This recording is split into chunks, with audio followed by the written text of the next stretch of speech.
বর্তমানে দেশের যেই অবস্থা, এই অবস্থাতে মোটেও ইচ্ছে করে না, মনও চায় না যে একটা ভিডিও আপলোড করি। হ্যালো এভরিওয়ান, আসসালামু আলাইকুম। তো কিছু তো করার নেই, তো আমাদের যেটা কাজ সেটা তো করতেই হবে। তো আজকে আমি তেমন কোনো রেসিপি শেয়ার করছি না। গরুর মাংস তো সবাই রান্না করতে পারে, আমি আমার মতো করে শেয়ার করছি। আমি যেভাবে বাসায় রান্না করি, মানে আমার আম্মু যেভাবে বাসায় রান্না করে, এইভাবে গরুর মাংসটা খুবই টেস্ট হয়। তো সত্যি কথা বলতে কি, আমি আমার আম্মুর মতো করে গরুর মাংস কখনো রান্না করতে পারি না, এরকম টেস্ট হয়ও না।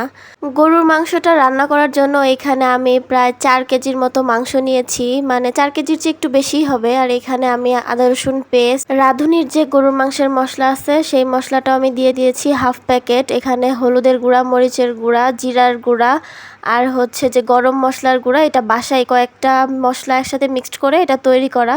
আর হচ্ছে এখানে তেজপাতা, এলাচ, দারচিনি আস্তে আস্তেও আমি দিয়ে দিলাম। তার মধ্যে হচ্ছে অনেকগুলো পরিমাণে পেঁয়াজ দিয়ে দিলাম। এখানে যেহেতু মাংসটার পরিমাণ বেশি, তাই আমি এখানে প্রায় 12টা থেকে 15টা পেঁয়াজ কেটে নিয়েছি, আর তারপর এটার মধ্যে দিয়ে দিলাম। আর হচ্ছে যে এখানে সয়াবিন তেল দিয়ে দিচ্ছি। সয়াবিন তেলটাও আমি এখানে পরিমাণ মতো দিয়ে তারপর এটাকে আমি হাতে মেখে বসিয়ে দিব। হাতে মেখে গরুর মাংস রান্না করলে যে কি টেস্ট হয়, এই টেস্টের কোনো তুলনাই হয় না। আর যদি সেটা মাটির চুলায় রান্না করা হয় তাহলে তো কোনো কথাই নেই, কিন্তু কি করার, যেহেতু শহরে বসবাস, মাটির চুলা কোথায় পাবো, তাই গ্যাসের চুলায় রান্না করতে হবে।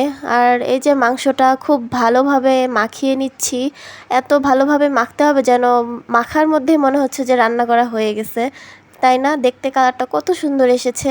মাংসটাকে খুব ভালোভাবে মাখা হয়ে গেলে এর মধ্যে আমি সামান্য অল্প পরিমাণে পানি দিয়ে, শুধু হাত ধোয়া পানিটা দিয়ে এটাকে আমি আর ভালোভাবে এটাকে মেখে সব কিছু একসাথে করে তারপর হচ্ছে যে গ্যাসটা অন করে দিয়েছিলাম।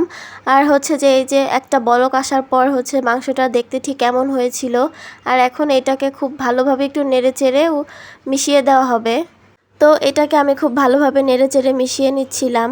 গরুর মাংস যত বেশি কষানো হবে এটার টেস্ট ঠিক ততটাই বেড়ে যাবে। আর এখানে আমি কয়েক দফায় এটাকে কষিয়ে নিব। আর হ্যাঁ, এটার মধ্যে কিন্তু এক্সট্রা করে আমি আর কোনো পানি দিইনি, সেই হাত ধোয়া পানিটাই শুধু।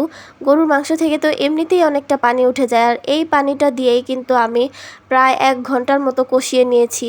এখনও কিন্তু এটার পানিটা শুকিয়ে যায়নি। এখন আমি এটাকে ঢেকে রান্না করে নিব, আর যতক্ষণ না একটু পানিটা শুকিয়ে আসে ঠিক ততক্ষণ পর্যন্ত।